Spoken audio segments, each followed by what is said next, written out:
Hello everyone, back to my channel again, and today's topic is Article 14 of the Indian Constitution.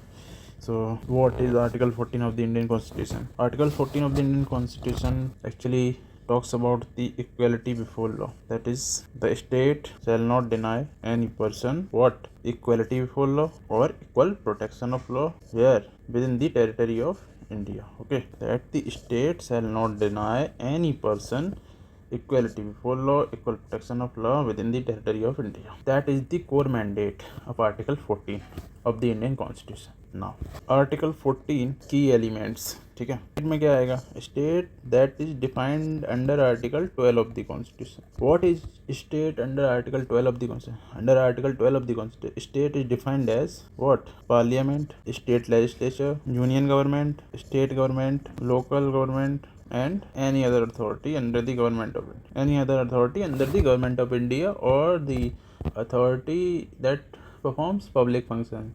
Sort of मतलब article 12 में state की definition के article 14 में state पे restrictions है ना, तो इनके ऊपर रिस्ट्रिक्शंस हैं. ठीक है.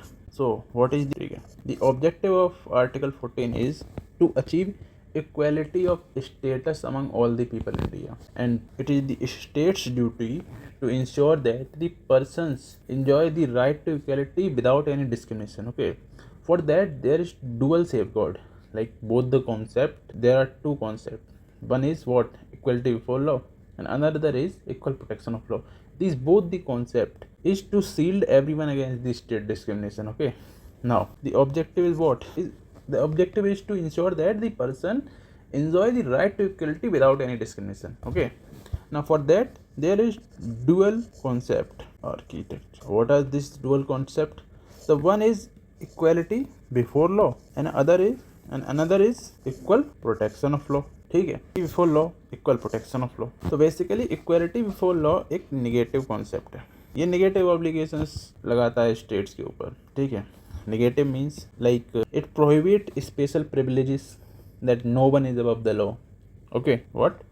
It prohibit special privileges or that no one is above law. Now, the equal protection of law is sort of a positive concept. It comes from American Constitution. ठीक है. This one, like it demands equal treatment under equal circumstances. समझे? Basically it demands what? Equal treatment under equal conditions. Okay, so in short, equality is a double-edged shield. It denies privileges yet guaranteed protection. है ना? It denies privileges but what? Yet it guaranteed what? Protection. Now, Article 14 established what? Established rule of law. Okay, what is rule of law? So the definition of rule of law.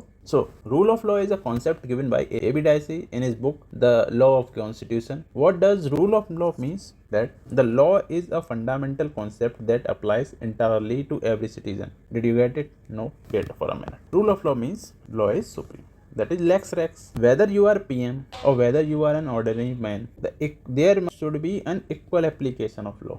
Okay. Now, who enjoy this right? Now, there is a geographical limit that is applicable strictly within the territory of India. ठीक है. It is applicable within the territory of India. First. Second, any person. What does any person mean? That is whether you are a citizen of India or you are non-citizen, means you can be foreigner, foreign national. Okay. Now, who are citizens or who are non-citizens? Actually, citizens enjoy what?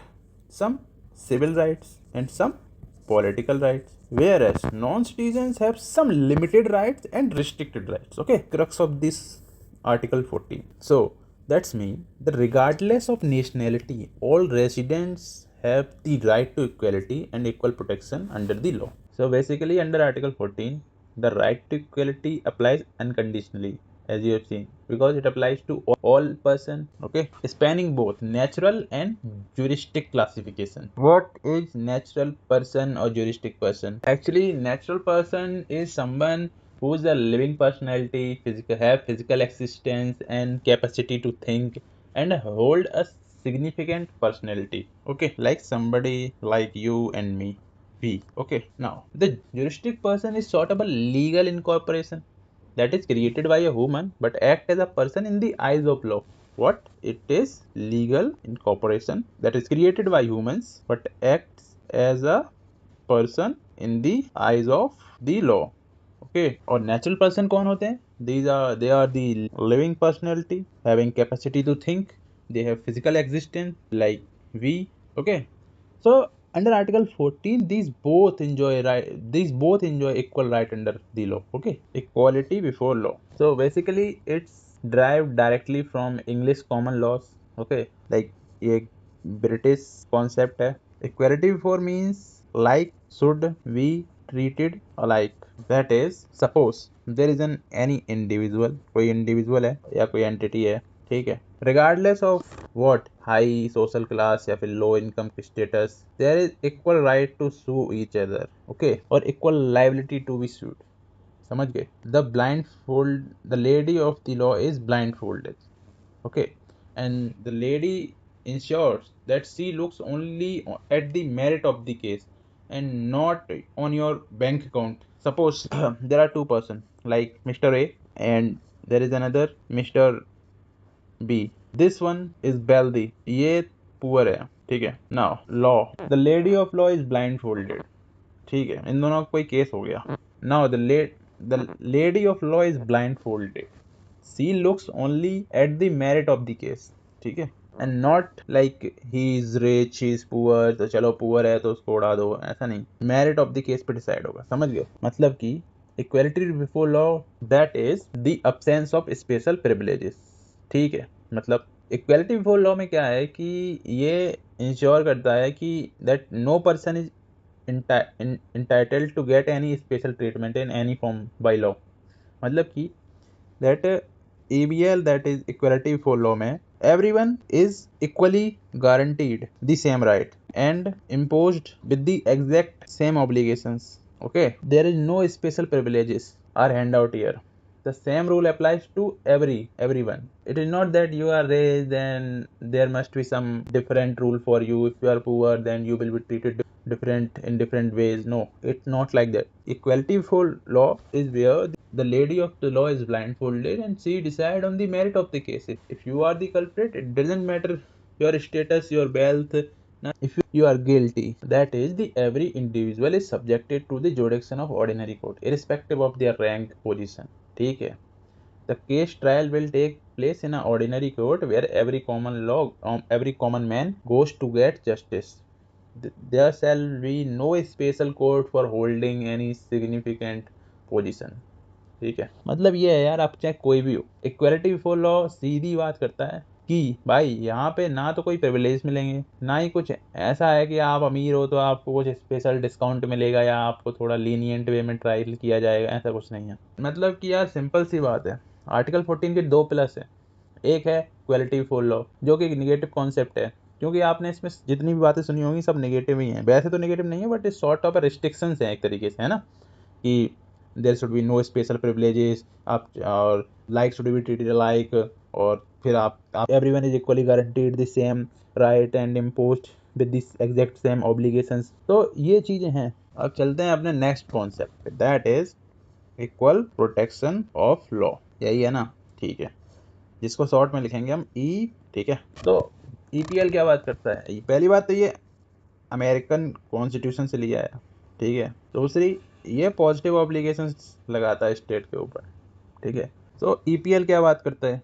EPL basically कहता है कि that all individuals who belongs to similar point of situation shall be treated alike and also be given similar rights, and on the other hand individuals who are not alike can be treated differently concerning their rights and liabilities. अब समझ में आया नहीं आया?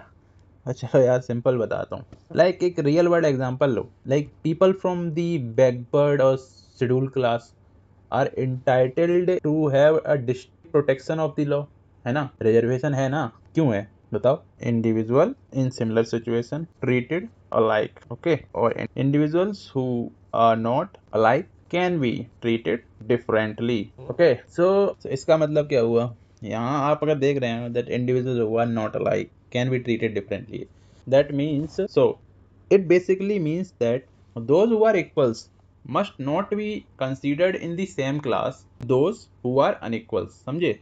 Like those on unequal मतलब कि यार suppose करो equality before law, no space for the privileged treatment to anyone and no person is considered above the law. ठीक है, इक्वालिटी बिफोर लॉ में किसी प्रकार की किसी को भी प्रिविलेज नहीं दी जा रही थी. ठीक है, और दूसरी तरफ उसमें यही बोला था, it is the state duty that state is bound to build a society equal in terms of social status. ठीक है, अब सुनो. Whereas the equal protection of law, if you have seen, equal protection of law is sort of a positive concept that demands equal path under similar point of situations, but it focus on specific interpretation of the term law, है ना? Because it mandates that कि equals and unequals should not be considered in the same class, है ना? मतलब उनको यार same class में आप नहीं रख सकते. तो individuals who are not alike can be treated differently. That is, there can be positive discrimination. Now you must have get some hinge of these topics, like EPL क्या बात करता है, EVL क्या बात करना चाह रहा है. तो अब हम कुछ एक्सेप्शंस हैं राइट टू इक्वलिटी में, उसकी बात कर लेते हैं. ठीक है, जैसे कि तो हम कुछ एक्सेप्शंस की बात कर लेते हैं जो राइट टू इक्वलिटी में है. तो exceptions to the right to equality, exceptions में there is so exceptions to the right to equality. Now, under Article 361, President and Governor have been given certain immunities against civil and criminal matter, like during their tenure, like उनके tenure के time, President और Governor are not accountable and answerable for anything they do in exercising their power as per their guaranteed capacity, है ना? And similarly, there is under article 361 there is a press shield that provide immunity regarding civil or criminal proceeding in any court to the person who publish any report about parliament or state legislatures proceeding in any significantly authentic manner. There has been some exception with regards to a member of parliament, like under article 105 for MPs. The MPs have granted some privileges regarding speech and expression in parliamentary proceeding, and this immunity completely safeguards them from any court proceedings. And similarly, under article I'm forgetting the article, maybe 194, where MLAs have been giving the same privileges, like they have granted the same privileges to the member of legislative assemblies as it provided to the MPs to protect them against any civil or criminal liabilities. Okay, now similarly, the international diplomatic immunities, like international diplomat immunities, like the foreign diplomats and sovereigns, they are also given immunity from civil and criminal proceeding in India as per Article 31 of the Vienna Convention on Diplomatic Relations 1961.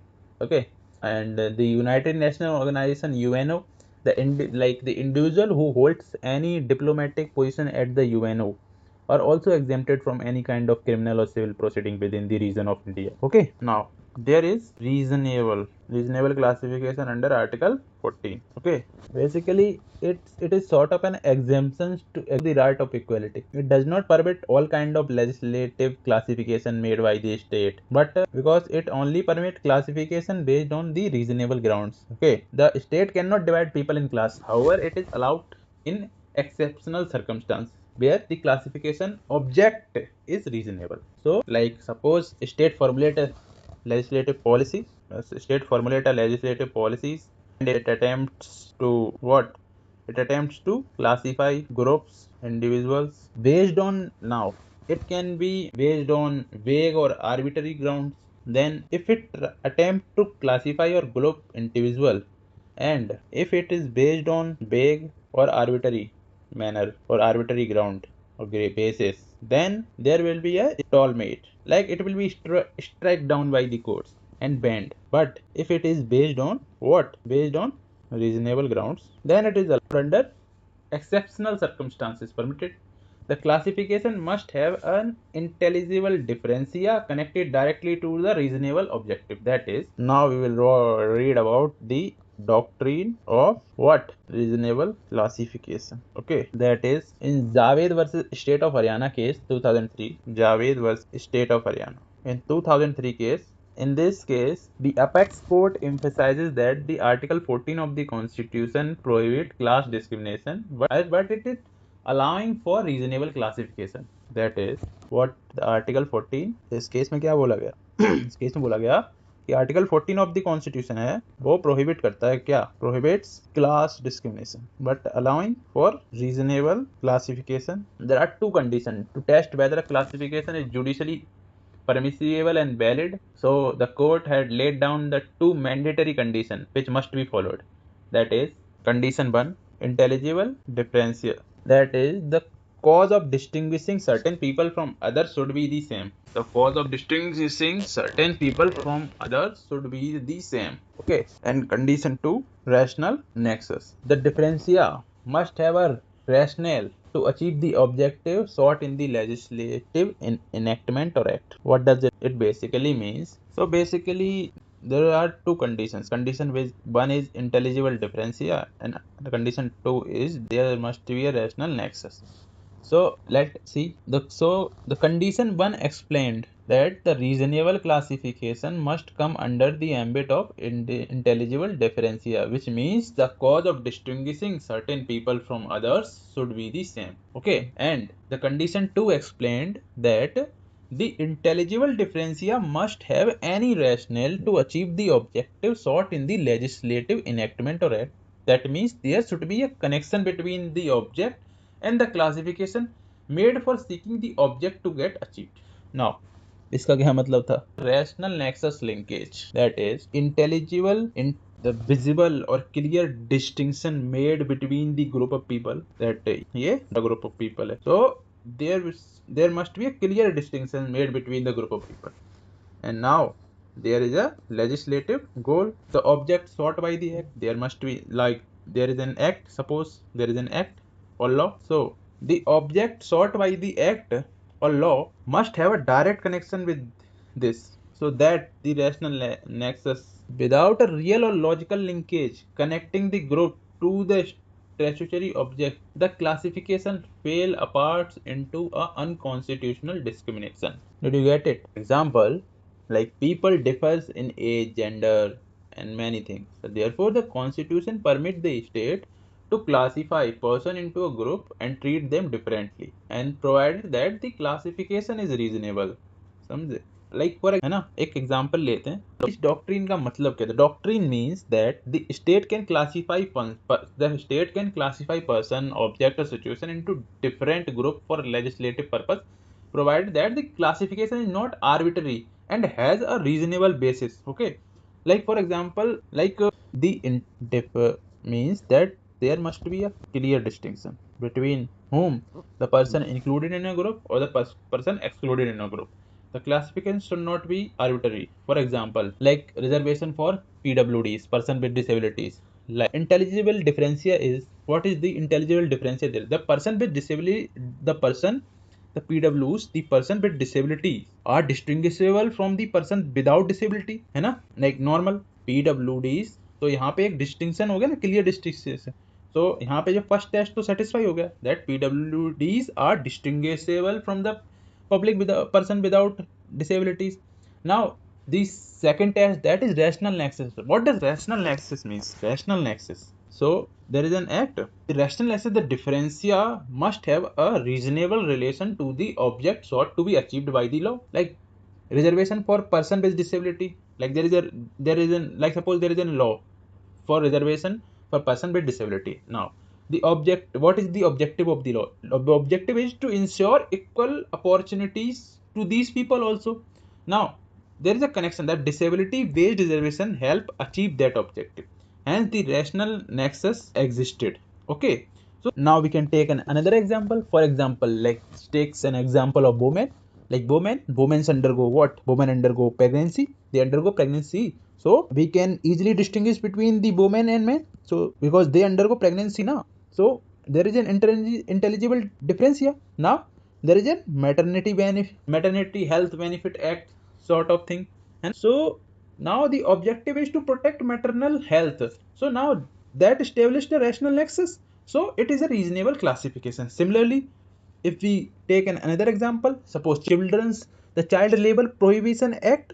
So the act has some objective now to protect children from exploitation. Now there is intelligible difference here, that the children are vulnerable to these hazardous chemical industry and sort of things. तो children's और adults में difference है ना, तो children's को और तो there is an intelligible difference here between a children and an adult. Now there is a next rational nexus between whom the act is Child Labor Prohibition Act. That so there is a rational nexus between them. Now we can take another example. Suppose the economically weaker sections, the EWS reservation. So there is an intelligible difference here, na? There are some economically weaker section, and the objective is to improve access to education and employment. So the reasonable classification is subject to constitutional limit and judicial review. We can also take an example that is not reasonable classification. A state makes a law that only person born on that suppose एक state ने एक law बनाई कि जो लोग businessman class से हैं वो ही एक स्कूल में पढ़ सकते हैं. तो यहाँ पे क्या ये इंटेलिजिबल डिफरेंसिया और क्या ये आर्टिकल 14 ये रीजनेबल क्लासिफिकेशन है? नहीं. क्यों? ये आर्बिट्री है ना यार, ये तो क्लास लेजिस्लेशन है और ये अलाउड नहीं है. The rule of law, the principle behind article 14 equality before law is mainly based on the rule of law. That is, it states that all individual government or other institutions should obey and be governed by law and not by any arbitrary action by an individual or a group of individuals. Okay. Rule of law is a concept given by Avi Dicey in his book, The Law of the Constitution. So basically, he has given three principles. The first one is absolute supremacy of law. That is, there should be no arbitrary power. Okay. And the punishment only for the established legal breaches. The second principle is equality before law, and the third principle is predominance of legal. But in India, the third one, we didn't follow that. There is the predominance of legal spirit. In the state, it states that there should be no arbitrary power and that no one should be punished except for breaching any law at that time. Okay. And the second concept, that is equality before law, it basically it means that the all individual is irrespective of their rank or position, whether they are poor, rich, or officials or non-official, should be subjected to the ordinary law of the land, which ordinary court administered. Okay. Basically, it seeks to ensure that the law is administered and enforced just and fairly. Okay. And the third principle, the predominance of legal spirit. Basically, Dicey believed an enforcing authority should enforce the above two effective principle. According to him, such enforcing authority should be vested in the court. And the third principle is the predominance of legal spirit. Okay. Now, but in India, the Dicey's concept of rule of law, we have taken the first two as it is, but there is slight change in the third one. As in India, there is no arbitrariness of the law, that is the absolute supremacy of law. Lex res, that is law is supreme, and there is equality before law, that everyone is equal in the eyes of the law. And the third one, that is the predominance of legal spirit, or the constitution is the result of the right of the people, but that is in UK. In India, basically India में क्या है, constitution is the source of rights. Okay. So the important case laws which you can refer, like the Indian Young Lawyer Association versus the State of Kerala, that is famously known as Sabrimala case, that is 2006. And the another one which you can refer is the Saira Banu, the triple class Saira Banu versus Union of India in 2016, famously known as the triple talaq case. And the third one is the Navtesh Singh Johar versus Union of India, Navtesh Singh Johar versus Union of India, that is in 2016. It's basically about the homosexuality or the LGBT or section 377. And then there is a Joseph Sine versus Union of India case. The fourth one you can read about is the Joseph Sine versus Union of India 2018. In this case, the section 497 of the IPC 1860 was challenged before the case. Adultery, decriminalizing adultery in India, which you can read. So thank you for watching the video. And the video is getting too long, so I'm not able to cover these. Please like, share and subscribe, and please do comment if you want any topic to be covered in the further videos. Bye.